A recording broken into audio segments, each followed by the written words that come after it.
केंद्रीय मंत्री पशुपति पारस ने खुद के लिए सुरक्षा की मांग के साथ केंद्रीय गृह मंत्री अमित शाह को पत्र लिखा है। केंद्रीय मंत्री ने कहा है कि राजनीति साजिश की वजह से उनके जीवन को खतरा है तथा उन्हें Z+ की सुरक्षा उपलब्ध कराई जानी चाहिए। उन्होंने इशारों में चिराग पासवान को खुद से खतरा बताया है। वहीं चिराग पासवान ने भी केंद्र सरकार की ओर से पशुपति पारस को सुरक्षा देने की बात कही। का जो पृष्ठभूमि है, 23 तारीख को भारत सरकार के मंत्री बनने के बाद मैं पहली बार पटना गया था और मैं अपने संसदीय क्षेत्र में भी प्रोग्राम दिया था। बहुत दिनों से मैं नहीं गया था और संयोग से उस दिन काफ़ी बारिश हो गई, थोड़ा मैं लेट से पहुंचा। फिर भी पटना में अपार भीड़ थी, तो आप देखे होइएगा, फोटो भी आया, सब कुछ आया है।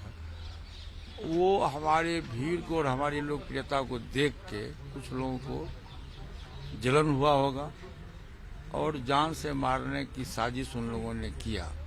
गांधी सेतु पुल 1 नंबर पाया जो उस पार में हाजीपुर में है, वहां से जब हम लोग चौरसिया चौक पर जा रहे थे, उसी बीच में बहुत लंबा काफिला था। मैंने हमको लगता है कि देश में पहली बार किरान से 5 क्विंटल का माला भी मुझको पहनाया गया।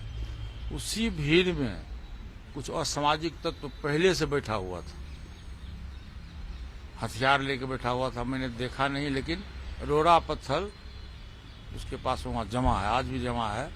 रोड़ा पत्थर और काला झंडा और मोबिल, जला हुआ मोबिल, उसने प्रयास किया मेरे गाड़ी पर फेंकने का। तब तक हमारी गाड़ी आगे बढ़ गई, लेकिन हमारी गाड़ी का जो पीछे का पोर्शन था उस पर वो लगा, एक डंडा भी लगा उस पर, और उसके पीछे जो गाड़ी थी उन लोगों को पूरा जैसे मोबिल शरीर पर लगा। उसी बीच में मॉब जो है उसमें एक औरत थी, मेन अभियुक्त है औरत, उसका जिसका नाम है लक्ष्मी पासवान।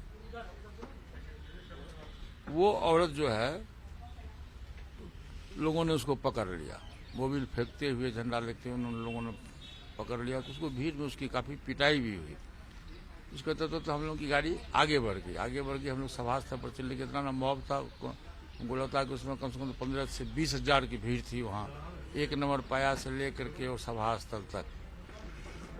तो हम लोग चले गए। बाद में पूरी जानकारी मिली, जब उसका फोटो हम लोग देखे कि ऐसे है, वह पूरी जानकारी मिली। फिर 5 बजे शाम में बाढ़ राहत के नाम पर जिला प्रशासन की बैठक हम लोगों ने बुलाया। तो मैंने SP हाजीपुर से पूछा कि भाई आपका पुलिस प्रशासन तो वहाँ दिखाई दिया नहीं।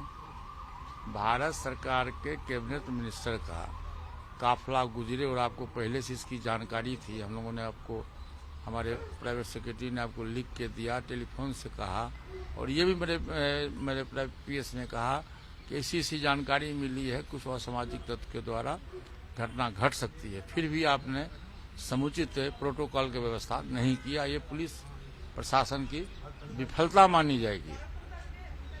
और मैं भी कह रहा हूं कि पुलिस प्रशासन की विफलता हुई कि उतने बड़े बौह में पुलिस की व्यवस्था नगण्य था। और वो घटना घटी। घटना घटने के बाद फिर हम लोग आ गए, पटना आ गए। रात में 11 बजे रात में पटना आ गए। कल होकर के जो हमारा बिहार प्रदेश का जो पार्टी के जो प्रधान महासचिव हैं, श्री केशव सिंह जी नाम है उनका, और पार्टी के बड़ी उपाध्यक्ष हैं महताब आलम जी, इनके दोनों मोबाइल पर काफ़ी धमकियाँ आना शुरू किया। तुमको जान से मार देंगे, तुम पारस के साथ में क्यों हो, तुमको कोई काम नहीं देगा, तुम्हारा बाल बच्चा भूखे मर जाएगा। इस तरह का 6 बार उन लोगों ने टेलीफोन किया। तो फिर उन लोगों ने मुझको जानकारी दी। फिर उन लोगों ने वहाँ थाना में FIR किया, जो हवाई अड्डा थाना है वहाँ उन लोगों ने FIR किया। फिर कल की घटना है कि हमारे मोबाइल, जो मेरा मोबाइल नंबर है 943110, ऑफिशियली जो नंबर है 9431025999, इस पर अज्ञात लोगों ने मोबाइल पर टेलीफोन किया, जिसका मोबाइल नंबर मैं अभी लिखाया हूँ। उस मोबाइल पर उन लोगों ने भद्दी गालियाँ दी और अपशब्द का भी व्यवहार किया, जान से मारने की भी धमकी दिया।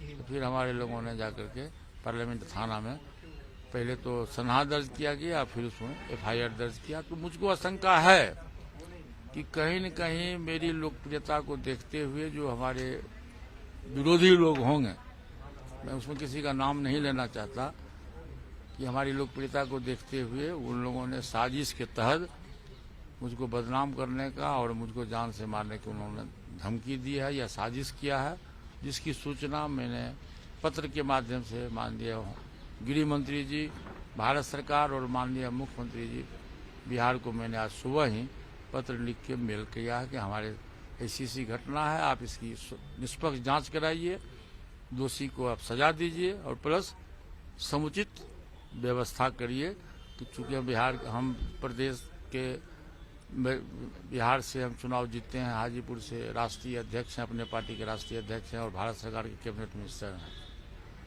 तो इस बहाने हमको पूरे देश में जाना होगा, पार्टी के काम से भी जाना होगा, विभाग के काम से भी जाना होगा।